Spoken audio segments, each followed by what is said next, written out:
What's up mga kapakpak? Magandang hapon sa inyo. Siyempre, walang iba ang nag-iisang Buraot Line sa Puerto Princesa City, Palawan, Yuri Chris Lop TV. Insert natin siyempre si Palawan Lop, ang aking partner mga kapakpak. So, gagawa nga ako ng immune booster. Yan ah. So, paano ko nga ba ito ginawa? Ito, panoorin nyo. At kung ano-ano mga recipe natin. Let's go!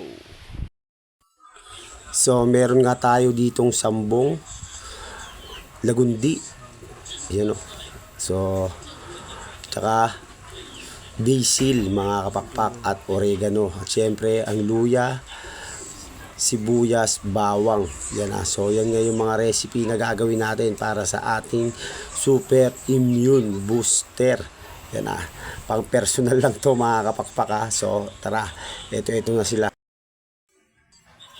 So, yan na. So, hiniwa-hiwa natin ng saktong hiwa lang para sa sakto sa blender natin at hindi masyadong mahirapan ang makina ng ating blender. So, yan na nga yung mga recipe natin. Nahugasan na rin natin yan lahat. At meron pang isa, syempre, yung honey. Yan na. So, lalagyan natin ng honey yan. So, ano pang inaantay nyo?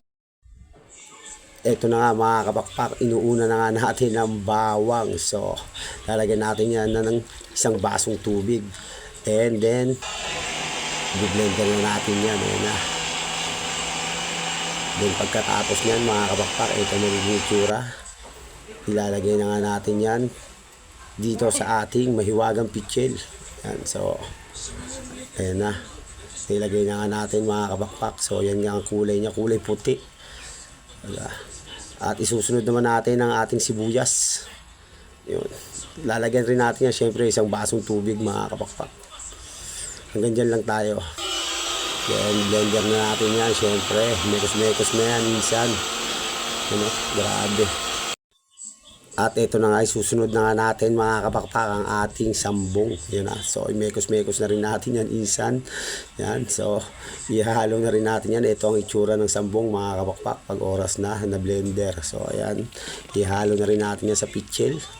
Mamaya, imimix natin lahat yan. Then, ito naman ang susunod natin, syempre, ang ating lagundi. Yan na. Tignan ko lang talaga kung di pa lumakas ang mga alaga natin dito. Ayan, so namekos-mekos na rin natin yan. Ayan na nga siya. Na-shake na rin natin. Then bubuhos na rin natin yan dito sa ating pitchel. Syempre, ayan o, kung makikita nyo, papuno na ng papuno mga kapakpak. At ang isusunod natin dyan, syempre, ang ating oregano. So, yan na, i-mix na natin yan. And syempre, paunti-unti lang. So, yan na nga naging itsura nung mix natin yung oregano. Yan na, syempre, i-mix na rin natin yan dito sa pitchel. Tsaka natin halu-haluin yan. Ha? So, ang isusunod natin dyan, syempre, ang vinegar, honey. Yan.